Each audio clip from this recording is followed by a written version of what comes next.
Et voilà le milieu où l'on veut que nous prenions femme. Sélection naturelle de mes deux, oui.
Qu'est-ce que tu en penses, Ernest?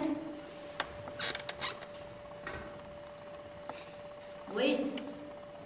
Peut-être qu'il ne dort que d'un œil, le vieux. C'est ce que je ferais, moi, avec toutes ces belles filles à la maison. Et puis peut-être qu'elles ont des frères. Et s'ils entendent rugir les lions, ils donneront l'alerte.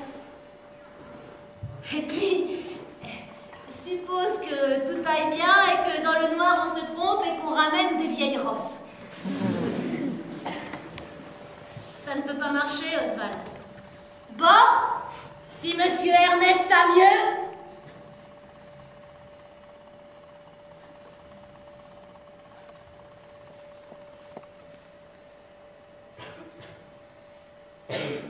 Je pense, vu leur état de sous-développement, qu'ils sont moins chasseurs de viande que collecteurs de nourriture. Ils doivent donc s'éparpiller à bonne distance pour trouver à manger pour tous. Et il y a 9 chances sur 10 pour que les femelles les accompagnent.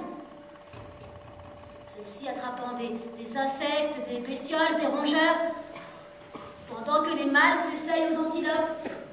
Ben, nous avons connu ça aussi dans le temps. Ils doivent donc s'éloigner beaucoup. Dans mon idée, partage la région en 4 directions. Et chacun de nous y suit le groupe qui s'y engage. On attend le temps qu'il faut pour qu'une fille soit seule. Il la capture et il l'emporte. Probable que quand les autres s'en apercevront, ils croiront que c'est une hyène. Ça doit leur arriver souvent de perdre un gosse comme ça. Et puis après, disons, dans un mois, on se retrouve là où le vieux nous a quittés. Et nous rentrons tous ensemble à la maison. Il suffit d'un peu de chance pour que tout aille bien. Ça gaze?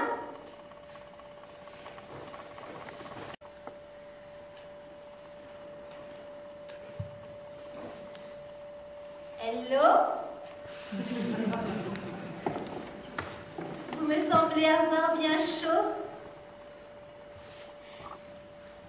On dirait, cher, que je vous ai fait suer.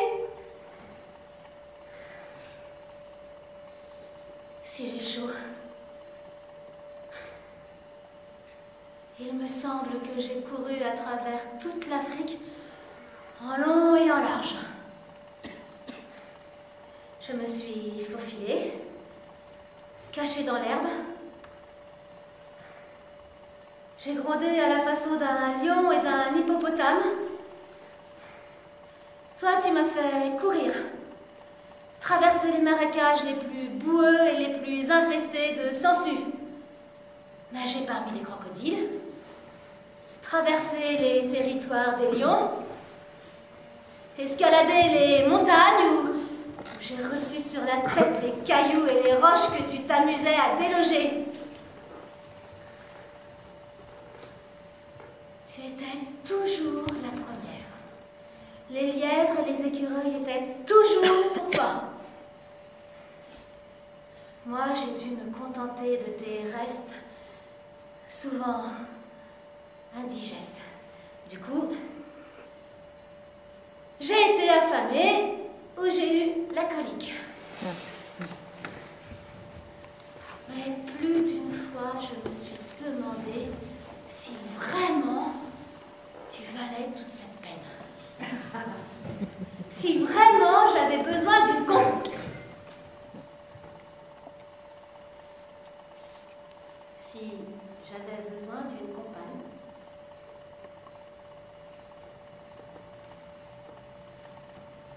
N'étais-je pas plutôt fait pour le célibat?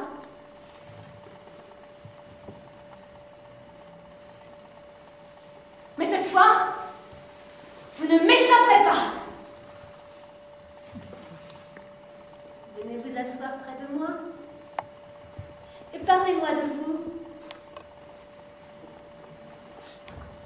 Je meurs de tout savoir. Comment vous appelez-vous? Ernest? Oh! Oh, quel joli nom! Oh! Oh! Moi, c'est Griselda. Oh, c'est stupide, je sais, mais j'ai des parents romanesques. L'êtes-vous aussi? Oh, oh, que si! Ou bien, vous n'auriez pas couru si longtemps? J'ai fait tout ce que j'ai pu pour vous échapper, convenez-en, mais je n'ai simplement pas pu. 10 jours entiers que vous me poursuivez. 11? Presque 12? Ah! Ah, comme le temps passe vite quand on ne s'ennuie pas! Ça vous a plu aussi? Ah, je savais bien qu'on s'entendrait, Ernest. J'ai tout de suite vu que vous étiez si peu commun, tellement différent. Bah, quand vous étiez là-haut, tous les quatre, sur la falaise, à nous lorgner, mes sœurs et moi, c'était très inconvenant. Papa était furieux. Pas de manière, ces jeunes, disait-il. Défense de vous parler avant qu'il ne l'eût fait lui-même. Griselda, ainsi vous nous aviez reniflé et vous saviez pourquoi nous étions venus. Oh, cela se voyait, non? Nous étions toutes si excitées. Mais nous recevons si peu dans ce bled. Papa nous tient à l'œil. Défense de sortir avant qu'il ne vous ait chassé et abattu. Mais, heureusement, il se remet tout juste d'un très gros accident, une collision de plein fouet avec un rhinocéros. Il ne regardait pas la route ni l'un ni l'autre et pouf! Papa en a souffert dans son flair et il est devenu un peu astigmate en plus. Le rhinocéros, on l'a mangé. Après, nous avons convaincu papa que vous aviez fui en le voyant. Il est très fier de son aspect, mais c'est une crème pour qui le connaît bien. Ainsi, nous avons pu partir pour la chasse comme d'habitude et vous m'avez trouvé, poursuivi sans aucune pitié. Me voici.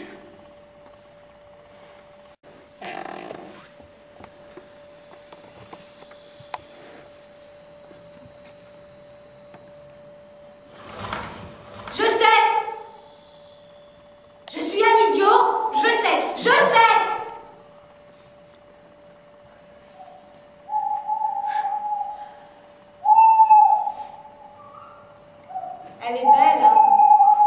Oh, qu'est-ce qu'elle est belle!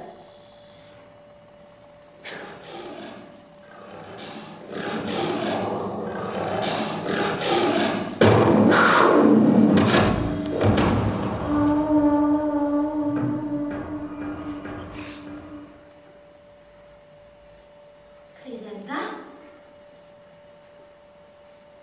Le tigre, Griselda, c'est toi le tigre là?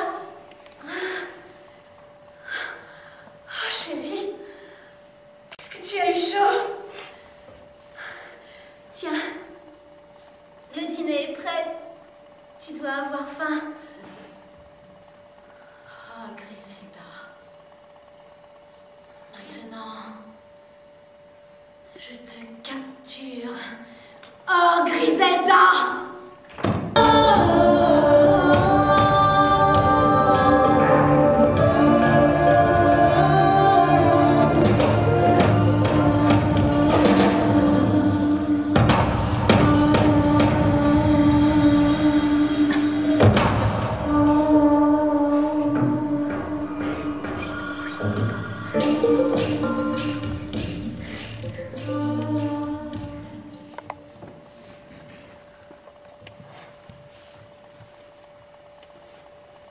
L'amour, son ivresse, je maintiendrai toujours. Aussi fut-il que fut en invention et en développement culturel le Pléistocène, qu'une des plus grandes découvertes de ce temps, ce fut l'amour. À cette époque, cela me prit absolument au dépourvu. En un instant, je fus une créature aussi neuve, aussi fraîche, aussi souple, aussi joyeuse et libre qu'un serpent qui vient de changer de peau. Une libellule aux ailes radieuses après sa longue nuit de chrysalide. Je m'excuse de ces métaphores passablement usées, mais les nouvelles générations n'ont pas connu la merveilleuse insouciance de cette première extase. La jeunesse d'aujourd'hui s'en est trop fait compter. Elle sait à quoi s'attendre et elle attend monts et merveilles. Mais moi, personne ne m'avait prévenu, j'étais un nouveau-né. Aussi, quelle métamorphose, quel privilège que d'être le tout premier à vivre une nouvelle expérience humaine. Et quand cette expérience, c'est l'amour. Imaginez-vous cela? Aujourd'hui, l'amour est devenu une sorte de routine, une marchandise de seconde main, même si les jeunes y trouvent encore une humble joie quand ils le découvrent au cœur de la forêt, sur le bord d'un lac ou au sommet des montagnes. Il a pris sa place nécessaire dans le processus évolutionnaire. Mais quand à peine il venait d'éclore pour la première fois, je reconnais que c'est père. Lorsqu'il nous imposa notre premier refoulement à des fins qu'il croyait purement sociologiques, qui fut involontairement et sans le savoir à l'origine de cette éclosion. en entravant nos inclinations les plus faciles. Il nous... Ce banquet de sensations inouïes, de fascinantes délices. Non que nous fussions le moins du monde refoulés, Griselda et moi, tandis que nous nous pavanions parmi toute la nature. Tant nous nous sentions invincibles, invulnérables. Nous étions maîtres absolus de ces nouveaux domaines en nous. Nous allions rire au nez des lions dans leur tanière. Nous culbutions la panthère endormie et lui tordions la queue. Nous nous servions comme des pierres de guet du dos des crocodiles et des hippopotames abasourdis pour franchir les eaux peu profondes. Nous remontions les torrents avec l'anguille et dévalions avec la truite. Nous jouions à chat perché avec les éléphants et nous entraînions dans des rondes et des farandoles les singes avant qu'ils ne comprissent qui était parmi eux. Pour les cheveux de Griselda, je dérobais à l'autruche, à l'oiseau de paradis et à 1000 autres encore, leurs plumes émaillées. Et je m'affublais comme d'un casque grotesque de la moitié d'un œuf d'Aepiernis. Oh, quelle fête colossale ce fut là! Soir venu, enlacés par la taille, nous allions voir le soleil se coucher. Et puis, nous admirions les cieux zébrés d'incessants météores, les flammes qui jaillissaient des volcans autour de l'horizon, et la lueur des yeux des grands félins dans les sous-bois, le clignotement sans cesse des lucioles à nos pieds. Alors, je racontais à Griselda la caverne où je l'amènerais et le grand feu qui brûlait sans cesse à son entrée. Nos disputes quand l'un d'entre nous le laissait s'éteindre. Les pièges, les javelots, les exploits, les banquets qui s'ensuivaient. Elle, de son côté, elle ne cessait de m'interroger sur sa belle famille. Et puis, elle me racontait la sienne. La pitoyable vie dont je l'avais sauvée. Le chef de horde autoritaire et puritain qui exigeait des femmes terrorisées une soumission totale. Et comment il s'apprêtait justement à expulser ses fils bientôt pubères.